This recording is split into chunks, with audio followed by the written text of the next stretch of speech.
من الشيطان الرجيم بسم الله الرحمن الرحيم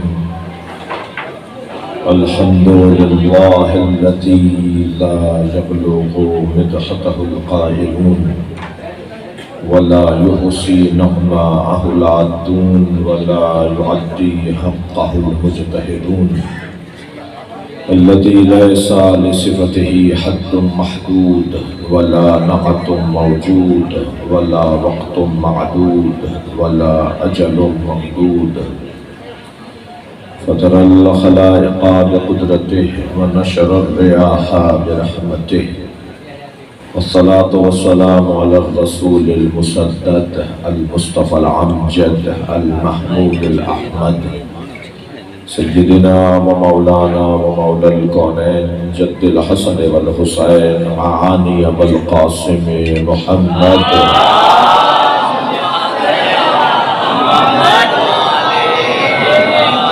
وهذه الطيبين الطاهرين المعصومين الذين قال الله إنما يريد الله ليذهب عنكم الرجس أهل البيت ويطهركم تطهيرا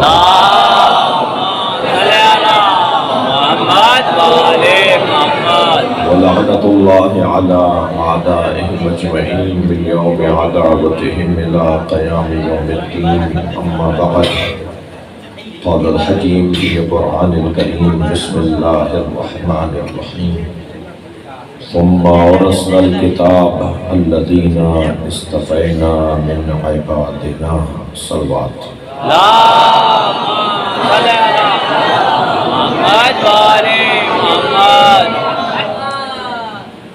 ایک اور صلوات نبی کی ذات میں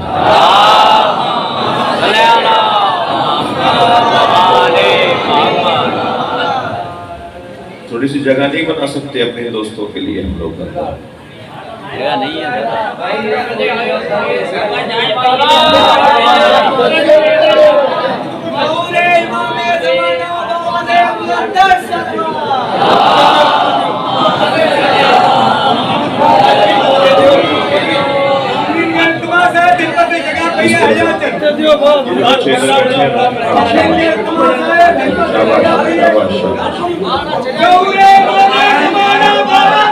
ہے تو پھر قدرتی حالات میں یہ کیسے رک سکتا ہے؟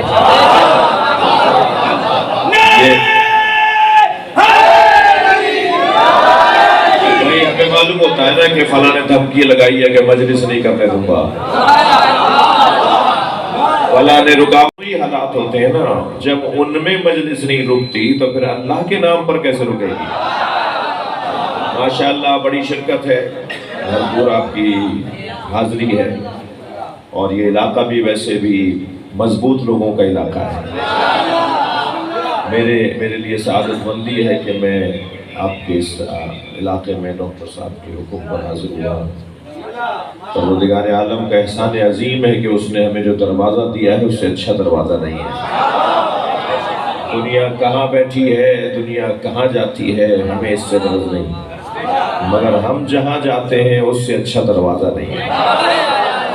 ہم جس گھرانے اور جس دروازے پر بیٹھے ہیں نا، اسی دروازے سے جنت کا رستہ بنتا ہے، ترقی کی راہیں کھلتی ہیں۔ میں نے آپ کے سامنے آیت تلاوت کی ہے، پروردگار عالم میں ارشاد فرما رہا ہے ثم اورثنا الکتاب، اور ہم نے کتاب کا وارث بنایا ہے، ہم نے وارث بنایا ہے۔ کتاب الہی بے وارث نہیں ہے، اور وارث ہی ہوتا ہے جو میراث کی حفاظت کرتا ہے۔ قرآن کی حفاظت کرنے والا وہی وارث بنے گا۔ اچھا، بچوں کے ذہن میں ایک اور سوال پہلے لے آؤں۔ قرآن مجید تورات، زبور، انجیل کی طرح، صحف آسمانی کی طرح اور دیگر کتابوں کی طرح تحریف کا شکار ہو جاتی ہے اگر اسے کسی سالم ہاتھوں میں نہ دیا گیا ہوتا۔ اچھا، قرآن نے اعلان کیا کہ نحن نزلنا الذکر وَإِنَّ لَهُ لَحَافِظُونَ، ہم نے اسے قرآن کو نازل کیا ہے اور ہم ہی اس کی حفاظت کریں گے۔ تو جب قرآن نازل اللہ نے کیا ہے، حفاظت بھی وہ کرے گا، تو اس نے حفاظت کا انتظام کیا کیا ہے؟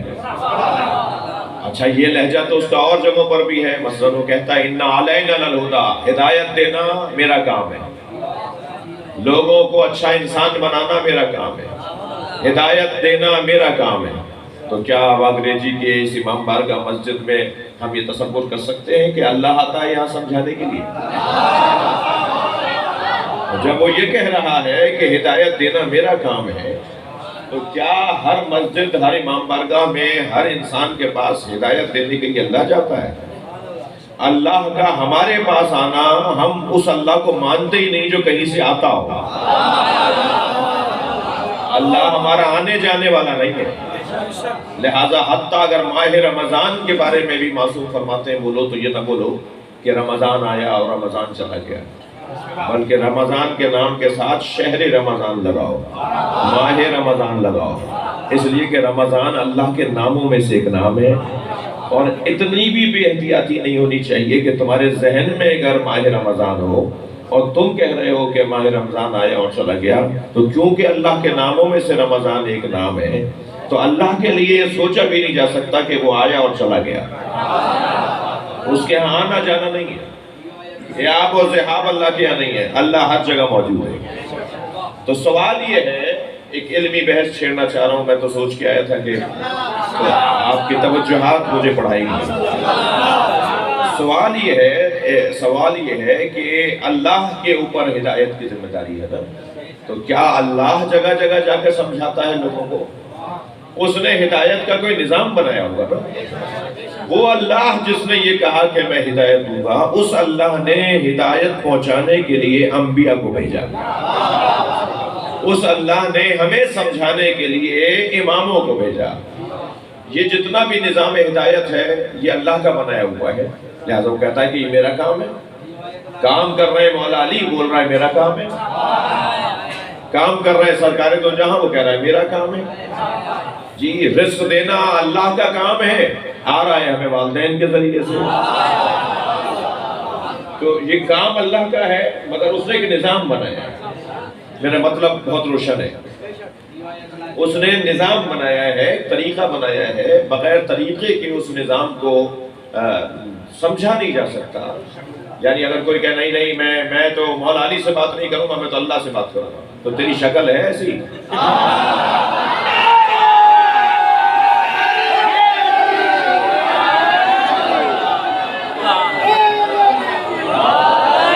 میں تو مصطفیٰ سرکار کو نہیں مانوں گا، میں تو اللہ سے بات کروں گا۔ جو اللہ سے ڈائریکٹ بات کرتے ہیں معراج پر جا کر، وہ بھی اللہ سے جب حاجتیں مانگتے ہیں تو علی کا واسطہ دیتے ہیں، اور علی مولا جب اللہ سے بات کرتے ہیں تو نبی کا واسطہ دیتے ہیں۔ اور جب نبی اور علی ایک دوسرے کا واسطہ دے رہے ہو اور پھر یہ سیدہ کا واسطہ دیتے ہیں، لہذا میرے امام عسکری علیہ السلام ارشاد فرماتے ہیں،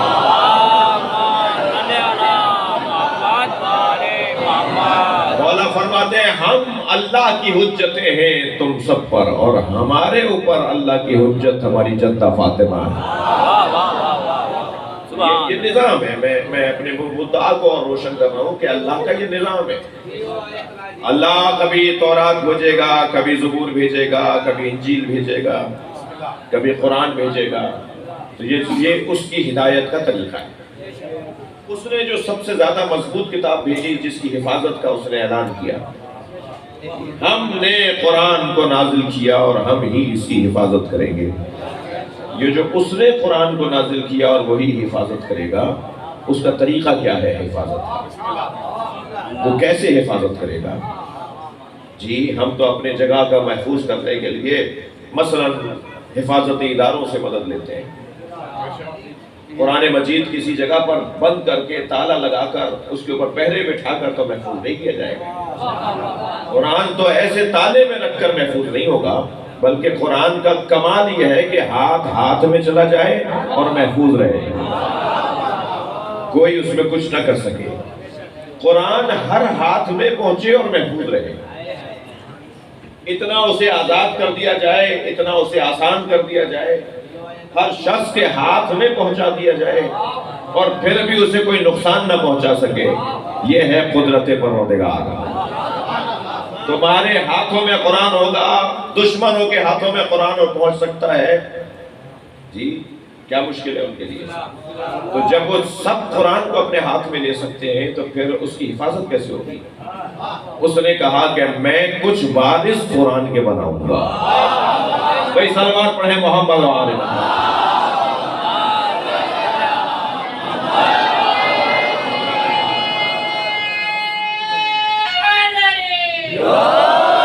ثم اورثنا الکتاب الذین اصطفینا من عبادنا، پھر ہم نے اپنی اس کتاب کو نازل کرنے کے بعد اس کا وارث بنایا ہے۔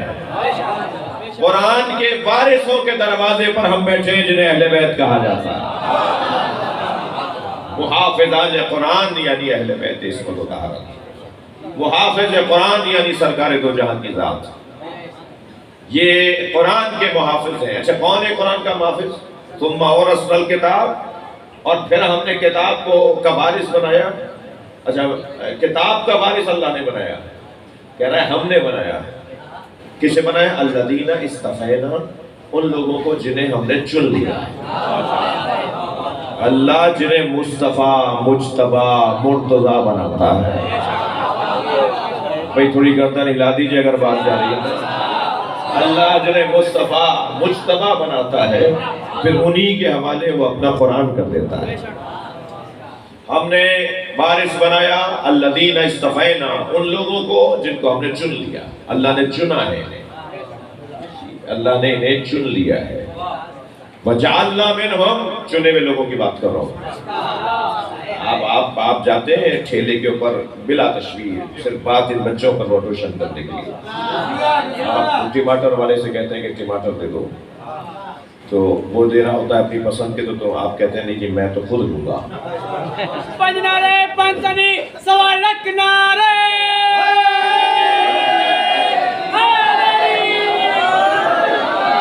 تو آپ اس میں سے چنتے ہیں نا، ایک وہاں سے اٹھایا، ایک وہاں سے اٹھایا، دو ہٹا کے ایک نکالا، یہ ہوتے سارے ٹماٹر ہیں۔ آپ چلے جائیے مثال کے طور پر کسی بڑی دکان کے اوپر اور وہ کہا جائے کہ جی یہاں سے آپ جو چیزیں اٹھا سکتے ہیں اٹھا لیں، اور پھر آپ اس میں سے چنتے ہیں اپنی پسند کی چیزوں کو۔ تو چننے کے اندر ایک پیغام ہے پسند کا، جو آپ کو پسند آئے گا اسے چنیں گے آپ۔ یہ جو اللہ جب کسی کو چنتا ہے نا تو وہ اسی کو چنتا ہے جسے اللہ پسند کرتا ہے۔ اللہ کا چننا، اللہ کا منتخب کرنا۔ مجھے معاف کیجئے گا میں نے مثال اس لیے دی تاکہ ذہن قریب ہو جائے کہ ایسا ہوتا ہے کہ ہم کسی چیز، بہت ساری ایک جیسی چیزوں میں سے کسی ایک کو لے لیتے ہیں اور ایک کو چھوڑ دیتے ہیں۔ اچھا قرآن ایک اور جگہ پر بڑا حسین پیغام دے رہا ہے، وَجَعَلْنَا مِنْهُمْ أَئِمَّةً يَهْدُونَ بِأَمْرِنَا، اور ہم نے ان میں سے کچھ کو امام بنایا ہے۔ ان میں سے کچھ کو امام بنایا، کوئی تھوڑی تھوڑی گردن ہلاتے رہیے گا۔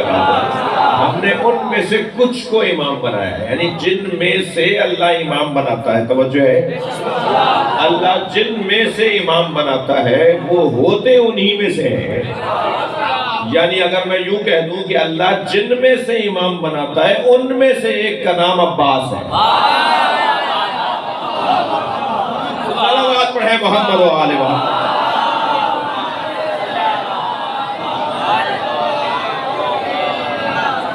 بھئی میں تو اپنے مزاج سے ہٹ کر بات نہیں کروں گا، اور ہمارا مزاج، کوشش یہ ہے کہ ہمارا مزاج یہ ہے کہ تھوڑی بہت کوئی علمی بات ہو۔ یہ بچہ کچھ جو چیزوں کو جوڑنے کے بعد ایک نتیجہ لے کے جائے، اس سے بہتر دنیا میں کوئی یونیورسٹی نہیں ہے۔ سارے اسکولوں نے بارش میں چھٹی کر دی مگر حسین کے مدرسے کی کلاس نہیں ہے۔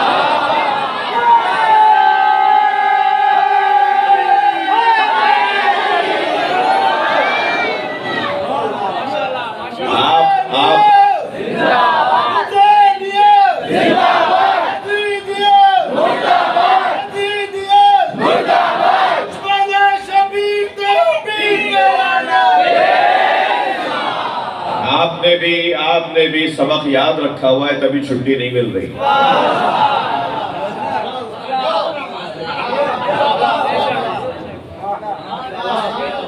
مکتب عشق کا انداز نرالا دیکھا. تھک رہے ہیں آپ میری بات کو. مکتب عشق کا انداز نرالا دیکھا, اس کو چھٹی نہ ملی جس نے سبق یاد رکھا. صلوات پڑھے محمد وآلہ.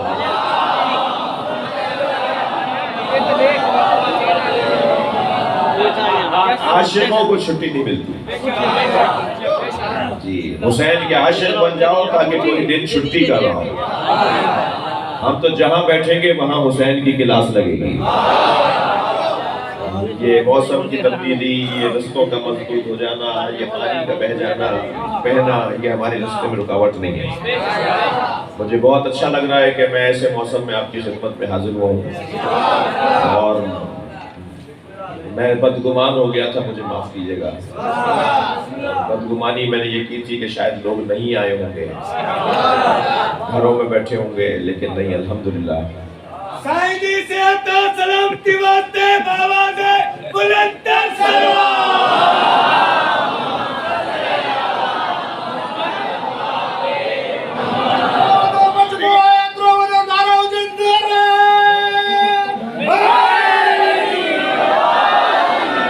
مکتب عشق کا انداز نرالا دیکھا. مکتب عشق کا انداز نرالا دیکھا, اس کو چھٹی نہ ملی جس نے سبق یاد رکھا. الحمدللہ یہ ساری کلاس جو ہے وہ سبق یاد رکھنے والی ہے, اور سبق یاد رکھنے والوں کو چھٹی نہیں ہے. روزانہ کلاس ہوگی, عاشقوں کا مجمع ہے. آ کے دیکھیں وہ لوگ جو مجلسیں بند کروانے کی آرزویں رکھتے ہیں نا, تم کیا مجلسیں بند کرواؤ گے؟ یہ مجلسیں دنیا میں آنے سے پہلے سنتے آ رہے ہیں. یہ دنیا سے جانے کے بعد بھی مجلس سنیں گے. یہ لوگ ہی عاشقوں, یہ لوگ ہی کچھ اور ہیں, عشق والے لوگ ہیں. اور عشق پر اعمال کی بنیاد رکھ. علامہ اقبال سنا رہا ہوں آپ کو. کوئی کام جب تک عشق کے ساتھ نہ ہونا اس میں مزہ نہیں آتا. جی ممکن ہے کوئی 1% اللہ نہ کرے میں بدگمان نہ ہوں 1% کے لیے بھی, ممکن ہے کوئی 1% بیٹھا ہوں, جلدی مجلس ختم کرو, بارش ہو رہی, کر جائیں.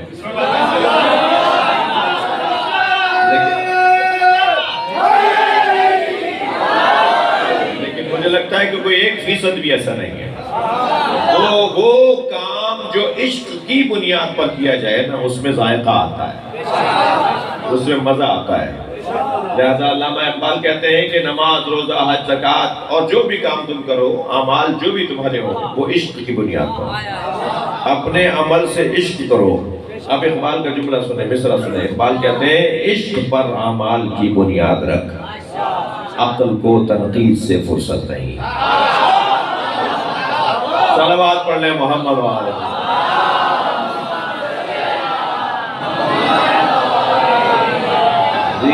جی عقل تو جوڑ توڑ کر رہی ہوتی ہے کہ یہ ہو گیا تو یہ ہو جائے گا, ایسا ہو گیا تو ویسا ہو جائے گا. تیز بارش ہوئی تو امام بارگاہ کی لائٹ چلی جائے گی, رستہ بند ہو جائے گا تو تم امام بارگاہ میں جاؤ گے کیسے؟ جب مائک نہیں چلے گا تو مجلس کیسے سنو گے؟ یہ عقل والوں کی باتیں, عاشقوں کی نہیں ہے.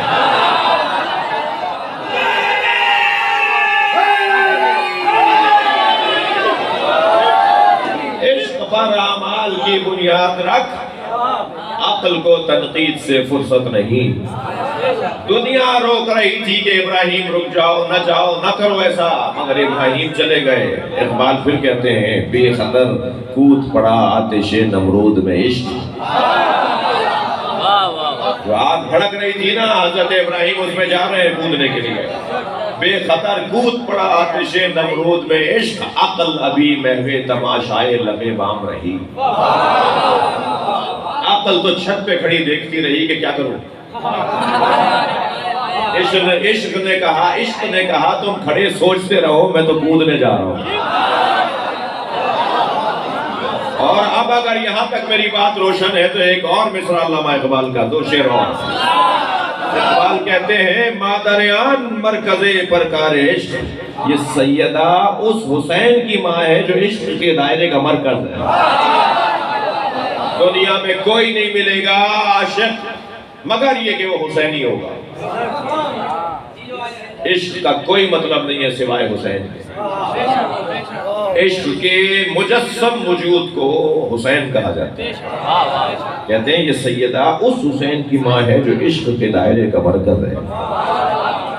جی مادر آن کاروان سالار عشق۔ پھر علامہ اقبال کہتے ہیں یہ سیدہ اس حسین کی ماں ہے جو عشق کے کاروان کا سالار ہے۔ جتنے بھی عاشق ہیں نا وہ سب حسین کے پیچھے چلتے ہیں۔ اور پھر اقبال یاد آئے اور اقبال کہہ رہے ہیں کہ حدیث عشق دو بابست کربلا و دمشق۔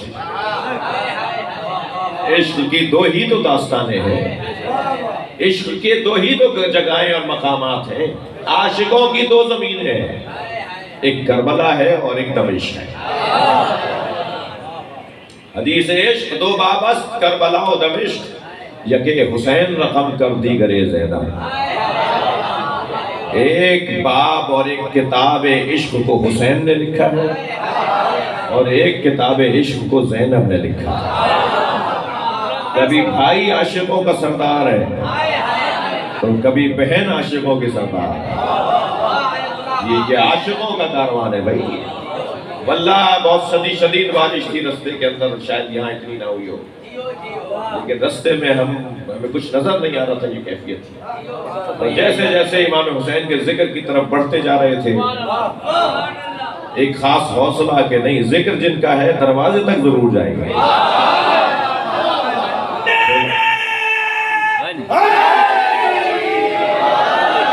میرے بچوں جوانوں، ہر طرح کی رکاوٹ، ہر طرح کی پریشانی سے مقابلہ کرنا ہے اور حسین کے ذکر کو باقی رکھنا ہے۔ ہمارے بڑوں نے یہ امانت ہمیں دی ہے، ہمیں اپنے بچوں کے حوالے کرنی ہے۔ ان کا کام اس زمانے کے حساب سے تھا، ہمارا کام آج کے حساب سے ہے۔ آگے یہ بچے کریں گے جو انہیں کرنا ہے، اور یہ بچے نہیں ہیں۔ حسین کے دروازے پر بچہ آئے تو جوان ہو جاتا ہے، بوڑھا آئے تو جوان ہو جاتا ہے۔ یہ حوصلہ دینے کی جگہ ہے۔ توجہ میرے ساتھ ہے؟ تو مجھے تو بہت ہی آج کی مجلس کا خاص ثواب ملے گا، مجھے بھی، آپ کو بھی، ہم سب کو۔ صلوات پڑھیں ذرا محمد۔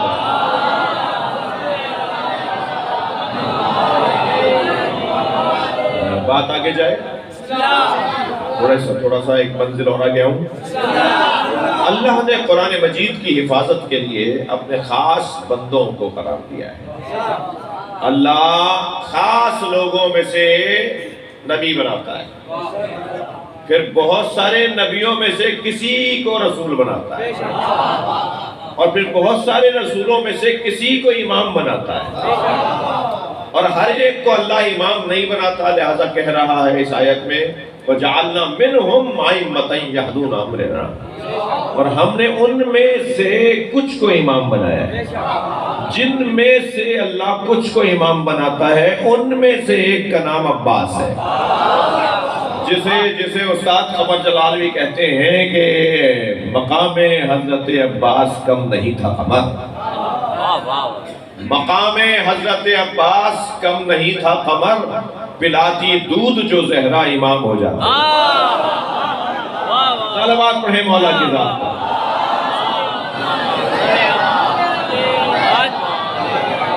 بھئی بہت بڑا مجمع ہے، اس سے بہتر صلوات پڑھیں۔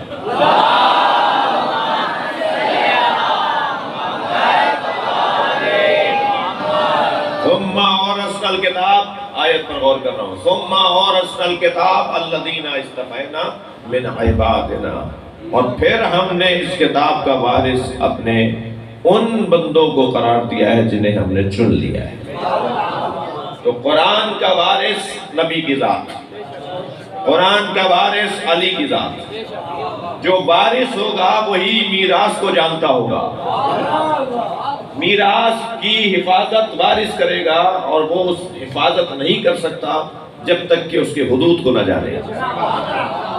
جی فلاں زمین کا وارث ہے تو اسے پتا ہونا چاہیے کہ حدیں کیا ہے، فلاں پراپرٹی کا وارث ہے تو اسے پتا ہونا چاہیے کہ میری پراپرٹی، میری جائیداد، میں جس کا وارث ہوں وہ ہے کہاں تک ہے۔ جب اللہ نے تھک تو نہیں رہے، جب اللہ نے قرآن کا وارث اس گھرانے کو قرار دیا ہے تو یہی جانتے ہیں کہ اللہ کہہ کیا رہا ہے۔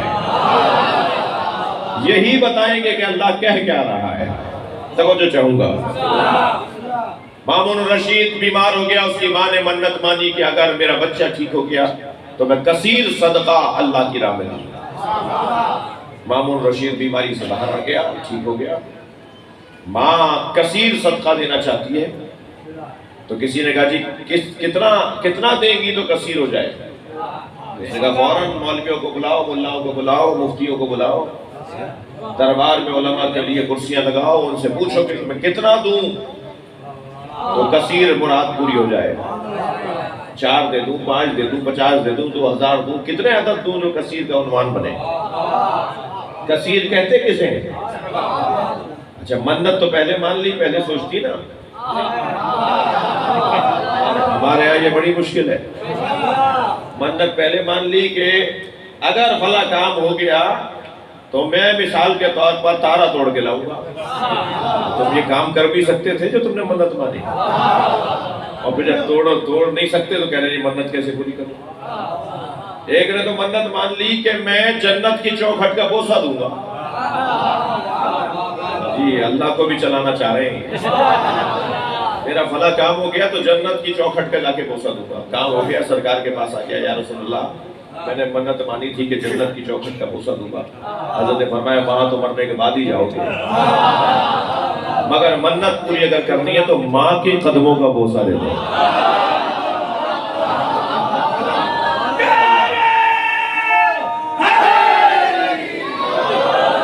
یا رسول اللہ میری ماں مر چکی ہے.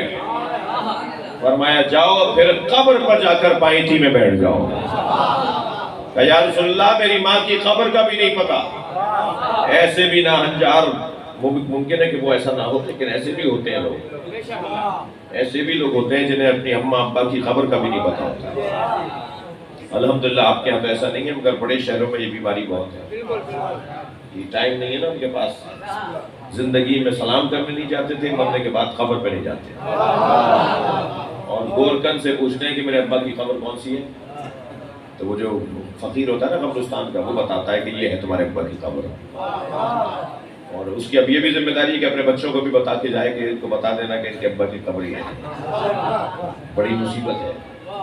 اور پھر کچھ لوگ تو بھائی ایک بڑا قبرستان ہے ایک شہر میں, بڑے شہر میں, وہ کہنے لگے کہ جی میں گیا قبرستان, گورکن نے میرے ابا کی قبر میں ایک اور قبر بنا دی, میری ابا کی قبر میں کسی اور کو لٹا دیا.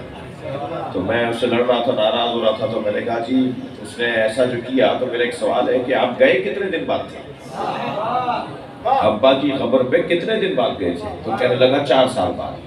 میں نے کہا تم 4 سال بعد ابا کو یاد کرو اور پھر غصہ کر رہے ہو گورکن پہ. اگر تم ہر جمعرات جا رہے ہوتے تو گورکن کی کوئی مجال تھی کہ تمہاری ابا کی قبر میں کسی اور کو لٹا دیا. جب قبر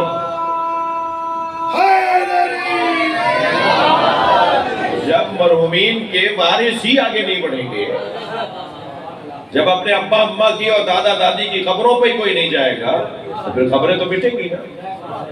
لہٰذا میں پیغام ایک دینا چاہ رہا تھا جو میں نے پوری کر دی بات, یہ ضرور جایا کریں. ہم اس قبیلے کے لوگ نہیں ہیں جو قبروں پہ جانا بدعت بولتے ہیں. ہم قبروں پہ جانا چاہتے ہیں, قبروں پر جاتے ہیں, اور قبروں پر جا کر وہاں ان کی پرستش نہیں کرتے, ان کی قدردانی کرتے ہیں. جی جی جی ہم مزاروں والے لوگ ہیں, ہم نسبتوں والے لوگ ہیں, ہم کربلا کو ذہن میں بٹھانے والے لوگ ہیں. لہذا ہم قبروں کے مخالف لوگ نہیں ہیں. قبروں کی پوجا کرنے والے اور ہیں, قبروں پہ جا کر ان سے دعا لینے والے اور ہیں. اور ماں باپ سے بہتر اولاد کے لیے کوئی دعا نہیں کر سکتا. مرنے کے بعد بھی اولاد کے لیے ماں باپ دعا کرتے ہیں, اس جہان میں بھی رہ کر ماں باپ دعا کر رہے ہوتے ہیں. توجہ کر لیا آپ نے؟ تو بعض لوگ تو عجیب و غریب سی منتیں مان لیتے ہیں نا جی, یہ تو انہوں نے منت مان لی. سلامتی واسطے آواز بلند تر سلوات.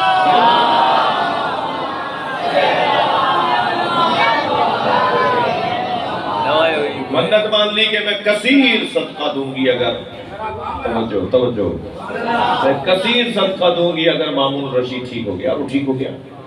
اب تمام علماء کو بٹھا لیا کہ جی کثیر صدقہ دینا ہے، تو کسی نے کہا کہ 100 جانور دے دیجئے۔ اس نے دوسری عالم کو دیکھا، تم کیا کہتے ہو؟ اس نے کہا جی 50 دے دیجئے۔ تو اب ایسے لوگوں سے نمٹنا بھی بڑا مشکل ہے، 100 والا بھی دلیل دے اور 50 والا بھی دلیل دے۔ دلیل سے بات کرو، دلیل دو، حوالہ دو کہ تم نے 100 کیوں بولا، تم نے 50 کیوں بولا۔ تو ایک سمجھ لگا کہ شاید یہ کچھ اور چاہتی ہے، تو اس نے کہا جی 70 دے دیجئے۔ کہتے ہیں تم بھی دلیل دو کہ کیوں 70 جانور دے دوں، کیوں 70 100 چیزیں دے دوں، کیوں 50 چیزیں دے دوں۔ اب یہ کیوں کا تو جواب ہی نہیں تھا۔ پریشان جب ہوتے ہیں نا تو اہل بیت یاد آتے ہیں۔ ان سارے مولویوں نے کہا کہ اس کا جواب علی نقی دیں گے۔ میرے مولا امام علی نقی علیہ السلام بارگاہ میں پہنچے،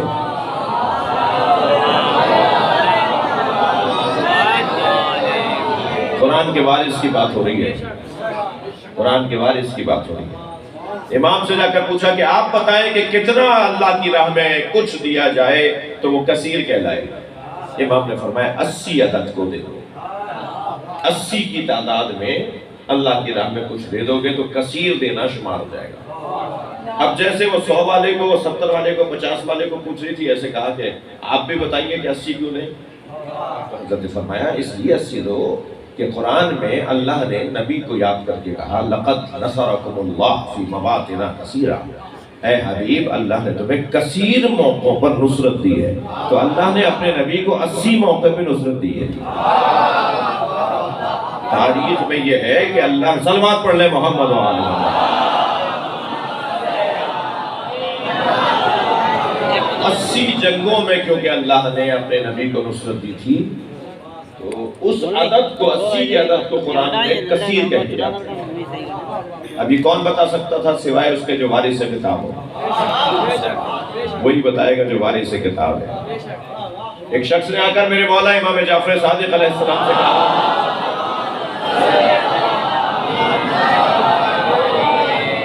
ابن رسول اللہ، سرکار دو جہاں کو لکھنا پڑھنا نہیں آتا تھا یا لکھنا پڑھنا آتا تھا؟ سرکار نے فرمایا لوگ کیا بولتے ہیں؟ کہ لوگ تو یہ کہتے ہیں کہ حضرت کو لکھنا پڑھنا نہیں آتا۔ معذرت، سرکار نے فرمایا بائے ہو ان لوگوں پر جو یہ سوچتے ہیں کہ سرکار کو لکھنا پڑھنا نہیں آتا تھا۔ کیا تم نے قرآن کی آیت نہیں پڑھی سورہ جمعہ کے اندر؟ اب مولا جواب دے رہے ہیں هو الذی بعث فی الامیین هو الذی بعث فی الامیین رسولا منهم یتلو علیہم آیاتہ ویزکیہم ویعلمہم الکتاب والحکمہ۔ کیا تم نے قرآن میں یہ آیت نہیں پڑھی؟ سن بھائی، کیا تم نے قرآن میں یہ آیت نہیں پڑھی کہ اللہ نے اپنے نبی کو بھیجا یہ کہہ کر کہ وہ اللہ جس نے ان میں سے رسول کو مبعوث کیا جس کے یہ 4 کام ہیں۔ سب سے پہلا کام یہ ہے کہ یتلو علیہم آیاتہ، وہ قرآن کی تلاوت کرے گا، وَيُزَكِّيهِمْ اور تزکیہ نفس کرے گا، وَيُعَلِّمُهُمُ الْكِتَابَ وَالْحِکْمَةَ اور لکھنا سکھائے گا۔ کتاب سے مراد، تعلیم کتاب سے مراد کتاب پڑھ کر سنانا نہیں ہے، کتاب یعنی کتابت۔ وہ لکھنا سکھانے آئے تھے، تم کہہ رہے لکھنا نہیں آتا؟ سرکار لکھنے کے لیے آئے ہیں، لکھانے کے لیے آئے ہیں، اور اس نبی نے جسے لکھنا سکھایا اس شاگرد کو علی کہتے ہیں۔ لہذا کاتب وحی علی، صلوات پڑھیں محمد و آل محمد۔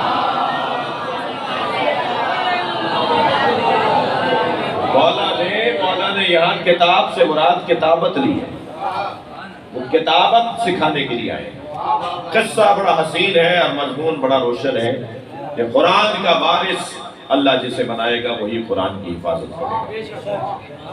مکمل قرآن کو جاننے والے یہ گھرانے، یہ ہستیاں، اور قرآن کی وراثت کا کہ یہ اللہ کی جانب سے قرآن کے وارث ہے۔ ایک اور مثال دے دوں، اور وہ مثال یہ ہے کہ جو کٹنے کے بعد بھی قرآن پڑھے، یعنی جس کے ساتھ قرآن کا تعلق اتنا گہرا ہو کہ وہ دنیا سے جانے کے بعد بھی قرآن پڑھ رہا ہو۔ یہ جو سرکار نے فرمایا تھا لَن یفترقا، یہ قرآن اور اہل بیت جو میں 2 چیزیں چھوڑے جا رہا ہوں، یہ ایک دوسرے سے ہرگز علیحدہ نہیں ہوگی۔ جو سرکار نے فرمایا ہرگز علیحدہ نہیں ہوگی. اس کی موٹی مثال یہ ہے کہ حسین کا سر نیزے کی ہنی پر بھی قرآن پڑھ رہا تھا. ہرگز علیحدہ نہیں ہوئے. یہ زندہ تھے تب بھی قرآن پڑھ رہے تھے. شہادت کے بعد زندگی ان کی مضبوط ہو گئی. اب تو کوئی انہیں مار بھی نہیں سکتا. شہادت کا مطلب یہ ہے کہ اب یہ شہید ہو کر اتنے پکی حیات انہوں نے پا لی کہ انہوں نے اپنی موت کو مار دیا ہے. جب ان کی موت مر گئی ہے تو پھر اب کوئی انہیں مار نہیں سکتا. یہ مستقل زندہ رہیں گے. حسین کی زندگی کی ایک موٹی روشن مثال یہ مجلس عزا ہے. اس مجلس کی تازگی بتا رہی ہے کہ اس کا وارث زندہ ہے. جس کے نام پر مجمع لگ رہا ہے وہ حیات لینے جو آئے ہیں وہ اس سے لینے آئے جو خود صاحب حیات ہے. اور ایسی حیات کہ آج بھی امام حسین سے ہمیں بہت کچھ مل رہا ہے. واحد ذات ہے بعد از خدا. خدا کے بعد واحد ذات ہے. خود نبی بھی یہی چاہتے تھے کہ میرے حسین کے نام پر جگہ جگہ ان الحسین مصباح الہدی وسفینۃ النجات. میرا حسین مصباح ہدایت ہے, چراغ ہدایت ہے. اس وقت باگری جی کے اس امام بارگاہ میں یہ مجلس نہیں ہے بلکہ حسین کی ہدایت کا چراغ ہو رہا ہے. یہ چھوٹا سا بچہ بھی کچھ سیکھنے آیا ہے, وہ بزرگ بھی کچھ لینے آیا ہے, وہ فیکٹری کا مالک بھی آیا بیٹھا ہے, وہ ٹھیلا لگانے والا بھی ٹھیلا چھوڑ کر آیا, وہ 200 ایکڑ کا زمیندار بھی بیٹھا ہے, وہ انجینئر وہ ڈاکٹر بھی بیٹھا ہے. ہر شخص یہاں بیٹھا ہے اور جوتیاں اتار کے بیٹھا ہے. کوئی بھی امام بارگاہ میں جوتیاں پہن کے نہیں آتا. ہم اپنی جوتیاں باہر چھوڑ کر آتے ہیں. مولا علی نے جوتیوں کا نام دنیا رکھا ہے.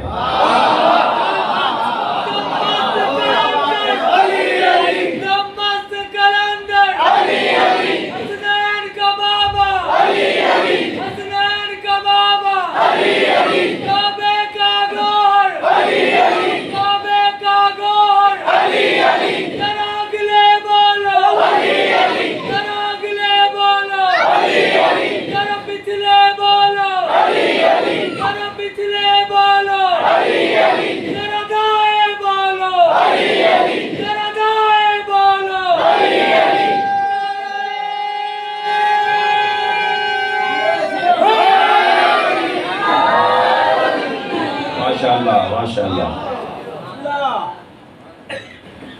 سب فقیر بیٹھے ہوئے ہیں. جو زمیندار بھی بیٹھا ہے, لکھوپتی بیٹھا ہے, جس کی تنخواہ مثلاً 1 لاکھ روپے ہے, جس کی تنخواہ 100 روپے ہے, جو 50 روپے روزانہ بچاتا ہے, وہ بھی یہاں فقیر ہے, اور لاکھوں روپے بچانے والا بھی فقیر ہے. اللہ کرے ہم ہمیشہ حسین کے فقیر رہے ہیں. اگر ہم حسین مولا کے فقیر بنے نا تو کوئی دنیا ہمیں فقیر نہیں بنا سکتی. ہمارے پاس کھانے کو نہیں ہوگا نا تب بھی ہم دل کے امیر ہوں گے. ہمارے ہاں اگر چٹنی روٹی ہوگی اور ہمارے ذہنوں کا حاکم حسین ہوگا تو ہم اس فقر اور ناداری میں بھی, اس کھانے اور پینے میں جب ہم کمزور ہو جائیں گے تب بھی ہمیں کوئی پریشانی نہیں ہوگی. چہرے پہ وہی تازگی ہوگی جو پیسے والے کو ہوتی ہے. شاید بعض اوقات اس سے اچھی تازگی ہوگی. وہ تو اتنا پیسہ رکھنے کے باوجود بھی رات کو نیند کی گولی لے کے سوتا ہے. مگر یہ حسین کا فقیر جو بھی بن جائے گا وہ ہر حال میں مطمئن نظر آئے گا. صاحب نفس مطمئنہ کا تذکرہ ہے, جسے اللہ نے مطمئن نفس بولا ہے, جسے اللہ کے ہے نفس مطمئنہ اپنے رب کی طرف آ جا. اس حالت میں کہ تو اپنے رب سے راضی, تیرا رب تجھ سے راضی, اور میرے خاص بندوں میں شامل ہو جا اور میری جنت میں آ جا. اللہ اکبر. یہ اللہ کی جنت کون سی ہے؟ سرکار کو معراج پر وہاں بلایا گیا. حسین کی معراج کربلا میں ہو رہی ہے. وہاں بھی اللہ سے ملاقات ہے اور یہاں بھی حسین کی اللہ سے ملاقات ہے. اور جب اللہ حسین سے ملاقات کربلا میں کرتا ہے تو یہ کربلا نہیں ہے, سدرۃ المنتہا. وہ عرش معلا یہ کربلا معلا، لہذا حسین کی زیارت کرنا ایسے جیسے عرش پہ اللہ کی زیارت کم بات ہے۔ منزار الحسین کمنزار اللہ علی عرش، جس نے حسین کی زیارت کی اسے عرش پر اللہ کی زیارت کا ثواب ملے گا۔ اللہ کی زیارت، نبی کی زیارت کا ثواب کیا ہے؟ مولا علی کی زیارت کا، اللہ کی زیارت کا ثواب کیا ہے؟ یعنی اس سے اونچا ثواب نہیں ہے۔ اس کا ایک مطلب یہ ہے کہ جس نے کربلا میں حسین کی زیارت کی اس نے گویا عرش پر اللہ کی زیارت کی۔ اس کا ایک مطلب یہ ہے کہ اللہ کی زیارت سے بڑھ کر تو کوئی ثواب نہیں ہے، اللہ سے بڑھ کر تو کسی کی زیارت نہیں ہے۔ بس جو ثواب اللہ کی زیارت کا مل سکتا ہے وہ زیارت حسین کی زیارت کے ثواب میں ہے، وہ ثواب حسین کی زیارت میں ہے۔ اور جب ہم کربلا جاتے ہیں تو ہمارا دل کہتا ہے کہ یہی رہ جائے۔ ہمارے عزیز کہتے ہیں کربلا سے کفن لے آنا، کوئی نہیں کہتا کہ نجف کا کفن لے آنا، کوئی نہیں کہتا کہ مشہد کا کفن لے آنا، قم سے کوئی کفن نہیں منگواتا۔ اگر کفن بھی آتا ہے، اچھا فلاں کا انتقال ہو گیا، کسی کے گھر میں کربلا کا کفن ہے، تو یہ کربلا کا کفن ہی ہم اپنے عزیزوں کو کیوں دیتے ہیں؟ کربلا سے ہی کفن کیوں منگوایا جاتا ہے؟ اس لیے کہ کربلا وہ زمین ہے کہ جہاں مالکوں کو کفن نہیں ملا، جن کی خاطر اللہ نے کائنات بنائی ان مالکوں کو بھی کفن نہیں ملا۔ وہ حسین بھی بغیر کفن کے دفنایا گیا ہے، لہذا اب اگر کفن بھی آئے گا تو حسین کے نام کا کفن آئے گا۔ اجرکم اللہ، اللہ آپ کو کسی غم میں نہ لگائے۔ سلام ہو اس بیٹے پر جو بابا کے لاشے پر تو آیا ہے مگر دفنا نہیں سکتا۔ سلام اس 4 سالہ بیٹی پر ہو جو بابا کے لاشے سے تازیانے مار کر اٹھائی جا رہی ہے۔ سلام ہو اس بہن پر، جب آئی ہے نا جناب زینب امام حسین کے لاشے پر، تو جناب زینب نے عجیب منظر دیکھا ہے۔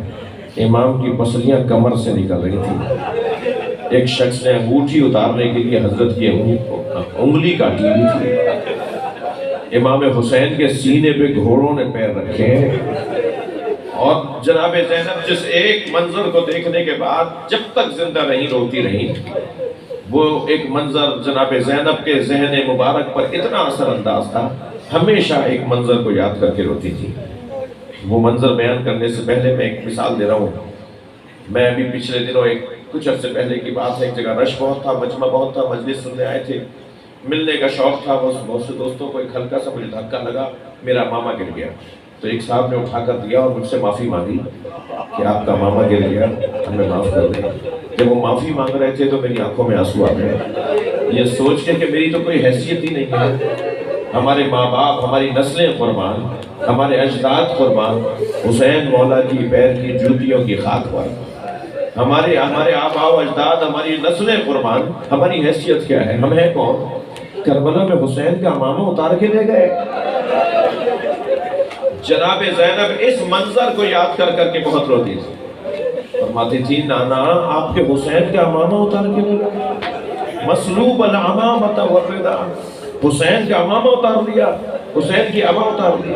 سخت منظر ہے۔ آیت اللہ نظری منفرد نے قصہ کربلا میں اس روایت کو لکھا ہے کہ ایک شخص جب خیمے لوٹ رہے تھے، جب بیویوں کے خیمے لوٹ رہے تھے نا، تو ایک یزیدی سپاہی لوٹنے کے لیے آیا تو سب لٹ چکا تھا۔ اس نے ایک سپاہی سے پوچھا کہ کچھ بچا ہے کسی خیمے میں جو میں بھی جا کے لوٹ لوں؟ تو اس نے کہا نہیں، سب لٹ گیا ہے، اب حسین کا لاشا لوٹا جا رہا ہے۔ اجرکم اللہ، اجرکم اللہ۔ رونا آ رہا ہے تو اپنی آوازوں کو آزاد کریں گے۔ جب آپ بلند آواز سے روتے ہیں نا، اس کا ثواب کچھ اور ہے۔ وہ کہتا ہے میں دوڑتا ہوا حسین کے لاشے کے قریب گیا تاکہ حسین کے لاشے پہ سے مجھے کچھ مل جائے۔ تو کہتا ہے مجھے پہنچنے میں دیر ہو گئی، حسین کا امامہ کسی نے اتار لیا تھا، حسین کی عبا کسی نے لے لی تھی، حسین کی نالینوں کو کسی نے لے لیا تھا، حسین کے بدن پہ اب لوٹنے کو کچھ نہیں تھا، ایک پھٹا ہوا کرتا تھا جو حسین پہنے ہوئے تھے۔ میں نے اس کرتے کو دیکھا، وہ ظالم کہتا ہے میں نے اس کرتے کو دیکھا تو میں نے یہ سوچا کہ اس کرتے کی تو کوئی قیمت نہیں ملے گی، تو میں حسین کا بدن چھوڑ کر جانے لگا۔ تو کہتا ہے ایک دم میری توجہ ہوئی کہ حسین نے اس کرتے کو روکنے کے لیے کمر میں پٹکا باندھا ہوا ہے۔ کمر میں ایک پٹکا باندھا ہوا ہے، ایک بڑا رومال باندھا ہوا ہے، ایک بڑی چادر باندھی ہوئی ہے۔ تو کہتا ہے مجھے خیال آیا کہ یہ چادر کھول لیتا ہوں، یہ پٹکا حسین کی کمر سے کھول لیتا ہوں تاکہ اس کے پیسے مجھے مل جائیں اور میں جا کے بتاؤں کہ میں نے حسین کے بدن سے یہ اتارا تھا۔ کہتا ہے میں حسین کے بدن کے برابر میں بیٹھ گیا تو میں نے غور سے کیا دیکھا کہ 2 گراہیں لگائی ہوئی ہیں حسین نے، اسے روکنے کے لیے 2 گرہ لگائی ہوئی ہے۔ کہتا ہے میں نے گرہ کھولنا شروع کی تو حسین کا ہاتھ اٹھ کر آیا اور اس گرہ پر حسین نے اپنا ہاتھ رکھ دیا۔ پہلے تو میں غور سے دیکھتا رہا کہ اس کا تو سر کٹا ہوا ہے، اس کے تو بدن پہ گھوڑے دوڑ چکے ہیں، اب اس کے بدن پہ تو کچھ بچا ہی نہیں ہے، تو یہ ہاتھ اٹھ کر کیسے آیا؟ مگر میں نے ہاتھ ہٹانا چاہا تو میرے پاس طاقت، میرے بدن میں بہت طاقت ہے، مگر پوری طاقت لگائی حسین کا ہاتھ نہیں ہٹتا۔ میں نے بڑی طاقت لگائی مگر حسین کا ہاتھ گرہ پر سے ہٹتا نہیں تھا۔ کہتا ہے میں نے خنجر نکال کے حسین کا ہاتھ کاٹ دیا۔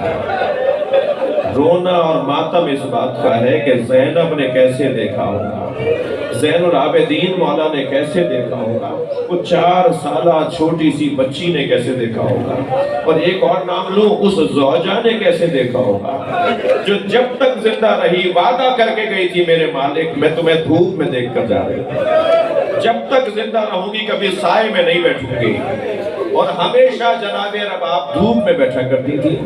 دھوپ بدلتی تھی جگہ تو بی بی اٹھ کر وہاں چلی جاتی تھی، دھوپ اپنا راستہ بدلتی تھی تو بی بی وہاں جا کے بیٹھ جاتی تھی جہاں دھوپ آ جاتی تھی۔ ایک راوی کہتا ہے کہ میں امام سجاد سے ملنے گیا تو میں نے دیکھا کہ ایک بی بی ہے جو برقع پہن کے دھوپ میں بیٹھی ہوئی ہے، تو میں نے امام سجاد سے کہا مولا شاید آپ نے کسی اپنی کنیز کو اس کی غلطی کی وجہ سے سزا دی ہے، مولا میری وجہ سے اسے معاف کر دیجئے۔